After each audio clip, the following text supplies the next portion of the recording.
free press should lead the fight for a free country and a free world, but those principles are under attack, and it's been another tough week in the war on truth, with authoritarian impulses echoing in domestic and international politics with dangerous results.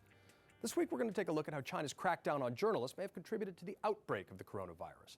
While an op-ed in the New York Times by a murderous Taliban leader drew criticism for its lack of context, even by the paper's own Afghanistan correspondent.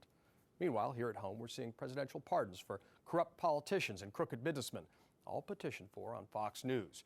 An upheaval in the intelligence community where experts are being replaced by apparatchiks, prompting retired General Admiral McRaven to say, as Americans, we should be frightened, deeply afraid for the future of our nation when good men and women can't speak the truth when facts are inconvenient. This is all amid new reports that the President of the United States and Democratic frontrunner Bernie Sanders are both having their campaigns boosted by Russia again, and raising the specter of a win-win scenario for Vladimir Putin as he continues to sow the seeds of chaos and division that are at the heart of all disinformation campaigns. This may seem ripped out of the pages of a pulp spy novel, but it's happening in our time and in our watch, and we cannot become numb to it. With me now is CNN senior media reporter Oliver Darcy, correspondent for GQ magazine Julia Ioffe, who's out with a new op-ed titled, Why Exactly Does Putin Love Bernie? And anchor and producer for StopFakeNews.org, Marco Suprin. Now, Stop Fake News is a Ukrainian website and show dedicated to fighting Russian disinformation. It's great to have you all with me. Julia, I want to start with you because this new information and the pushback it's receiving from both the Trump administration and the Sanders campaign is stunning, but particularly the pushback we're seeing paraded in banners on Fox News. And I want to throw up a few examples for folks.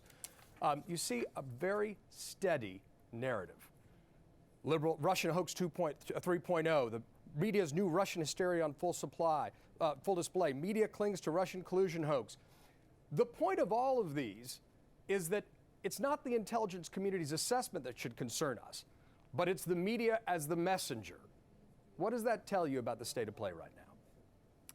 Well, it really concerns me because I think one of the best ways to fight this kind of disinformation is to be aware that it's happening and to be on the lookout for it. Something, for example, that the German government has achieved in alerting their citizens that this is out there, and it has stopped the Russians, or at least very much hampered their efforts to meddle in that country's politics.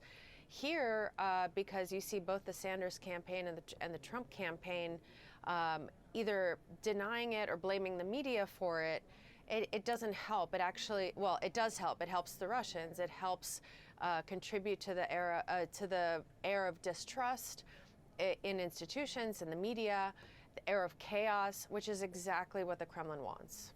Exactly.